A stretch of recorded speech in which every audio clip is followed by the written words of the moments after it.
Robert Redford was born on August 18, 1936, in Santa Monica, California. His full name was Charles Robert Redford Jr. He grew up in a regular family with parents who shaped who he would become. His mom, Martha Hart, was an artist who drew pictures for advertisements and taught him to love art and beauty. His dad, Charles Robert Redford Sr., worked as a scientist in a lab and helped keep young Robert grounded and practical.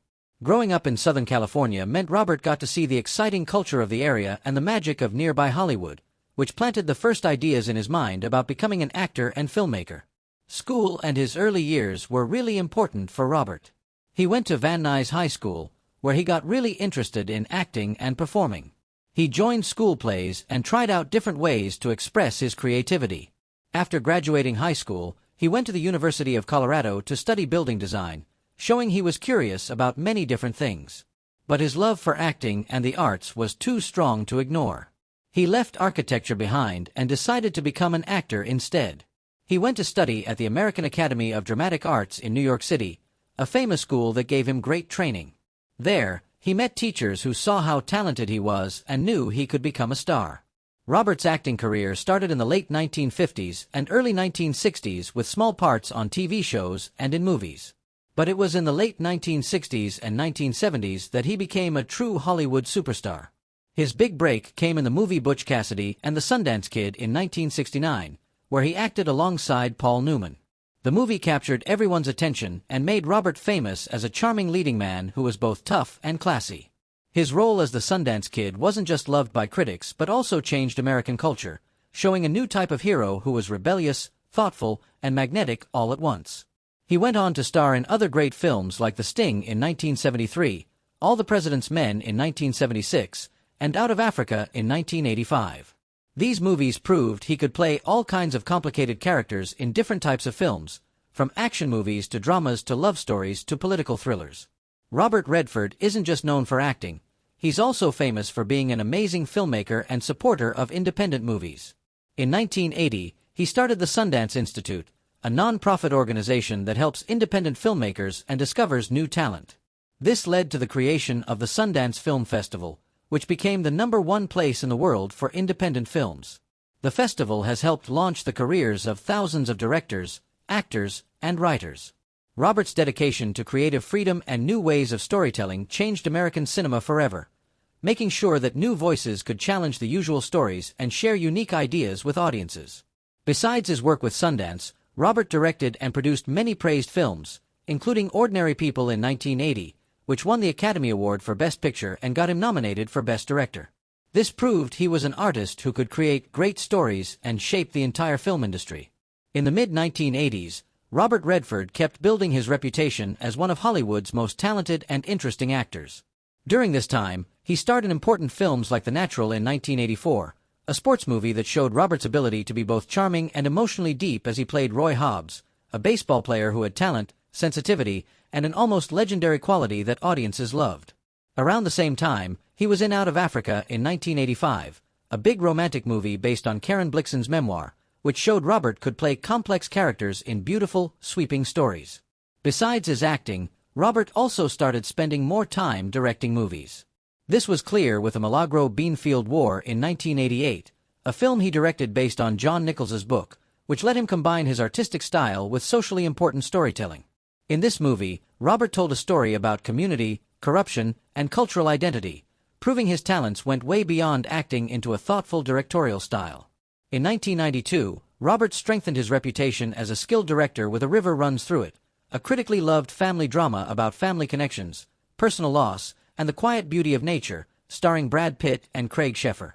The film let Robert blend beautiful cinematography with personal storytelling, showing his ability to bring out powerful performances from young actors while keeping a thoughtful, almost poetic tone.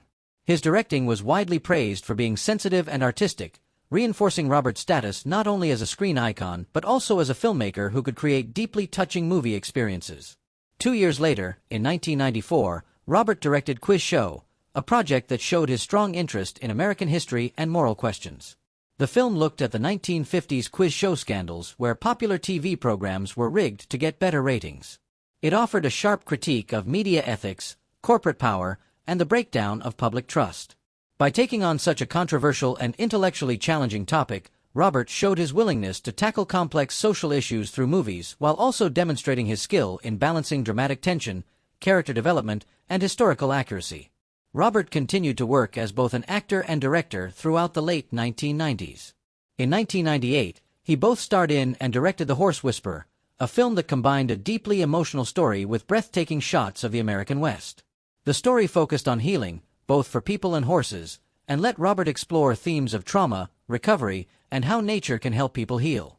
His work on this movie highlighted his special ability to direct himself while keeping the story clear and emotionally real, further strengthening his reputation as a filmmaker with exceptional insight and sensitivity.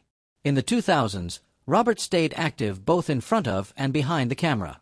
He starred in the 2007 political drama Lions for Lambs, playing a university professor in a story that examined how politics, media, and personal responsibility connect. While acting in this movie, Robert continued to show his lasting charisma and seriousness. In 2011, he returned to directing with The Conspirator, a historical drama focused on Mary Surratt and what happened after Abraham Lincoln's assassination, showing his continuing interest in moral complexity, justice, and historical stories. The next year, he combined his dual talents once again in The Company You Keep in 2012, a film starring Shia LaBeouf, in which Robert both directed and appeared, skillfully exploring themes of political activism, secrecy, and personal responsibility, and proving that even many decades into his career, he remained a dynamic, multi-talented force in Hollywood. On August 9, 1958, Robert Redford married Lola Van Wagenen in a private ceremony in Las Vegas, Nevada, marking the start of a long and complex personal partnership that would last for decades. Choosing Las Vegas for the wedding showed they wanted relative privacy and liked the practical ease of the city's wedding services, which were already famous for being efficient and discreet, even in the 1950s. To celebrate with family and friends in a more intimate and traditional way, a second reception was held at Lola's grandmother's home on September 12 of the same year, letting their close relatives join in the happy occasion and make special memories. Together, Robert and Van Wagenen had 4 children, each with their own unique life story and connection to their father. Their first child, Scott Anthony Redford, was born on September 1, 1959, but tragically died when he was just 2.5 months old on November 17, 1959, from sudden infant death syndrome. Scott was buried at Provo City Cemetery in Provo, Utah, leaving a lasting mark of sadness and love on Robert and Van Wagenen's lives. Their second child, Shauna Jean Redford, born on November 15, 1960, grew into a talented painter, showing a creative side that was similar to her father's artistic interests. Shauna later married journalist and author Eric Schlosser, forming a partnership based on intellectual and cultural interests. David James Redford, born on May 5, 1962, pursued a career in writing and film production, following in his father's footsteps by contributing to the creative world behind the camera. Sadly, James passed away on October 16, 2020, leaving behind a legacy of storytelling and artistic dedication. Their youngest child, Amy Hart Redford, born on October 22, 1970, pursued a varied career in the entertainment industry as an actress, director, and producer, further extending the Redford family's influence in film and theater. Together, the Redfords have 7 grandchildren, each representing the continuation of the family line and the personal and creative legacy of Robert Redford. Although Robert and Van Wagenen were deeply connected through their children and shared experiences, their romantic relationship gradually grew apart over the years. Neither Robert nor Van Wagenen ever publicly confirmed a formal separation or divorce, keeping a private stance on their changing relationship. However, in 1982, the well-known entertainment columnist Shirley Eder reported that the couple had been very much apart for a number of years, showing that the marriage had effectively ended personally, even if not legally finished. Nearly 10 years later, Parade magazine reflected the uncertainty of their marital status, stating in 1991, "It is unclear whether the divorce has been finalized," highlighting the couple's ongoing privacy and discretion about personal matters despite Robert's public fame. On July 11, 2009, Robert Redford entered a new chapter of his personal life when he married his longtime girlfriend Sibylle Sagers in a ceremony at the prestigious Louis C. Jacob Hotel in Hamburg, Germany. Sagers, an accomplished artist herself, had moved in with Robert in 1996, sharing his home in Sundance, Utah, and becoming an important part of his personal and creative life. Their union showed a mature partnership built on mutual respect, shared interests in art and culture, and a deep understanding of each other's lives shaped by decades of experience and previous relationships. This marriage, formed later in Robert's life, emphasized his continuing desire for companionship, love, and stability, further highlighting the human side behind his public image as a legendary actor, director, and philanthropist. At the age of 89, Robert Redford, one of Hollywood's most lasting and iconic figures, finally opened up about his decades-long friendship and professional partnership with the legendary actor Paul Newman. Robert's thoughts offer a rare and personal look into how deep their bond was, a connection that went far beyond movies. In his words, Robert didn't hold back, speaking honestly and with the kind of insight that only comes from a lifetime of shared experiences and mutual respect. Paul was the kind of person who made everyone around him better, Robert said, remembering the natural charisma and humility that Newman had both on and off camera.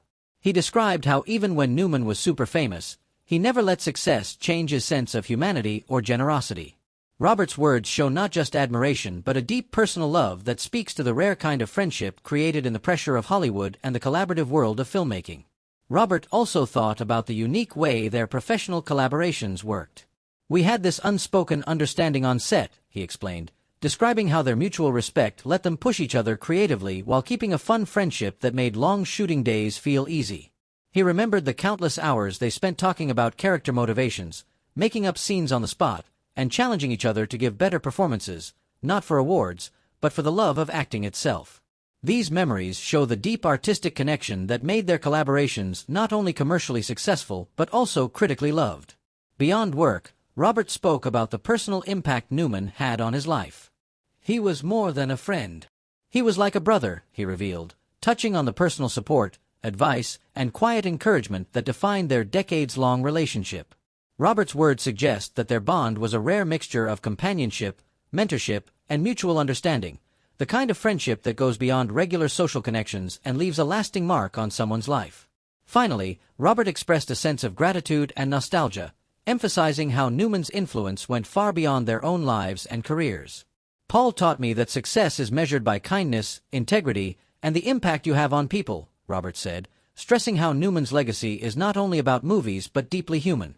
In opening up at this late stage in life, Robert has given fans, historians, and fellow actors a treasured window into the life of one of Hollywood's greatest duos, a testimony to friendship, artistry, and lasting respect that continues to resonate decades after their first shared frame.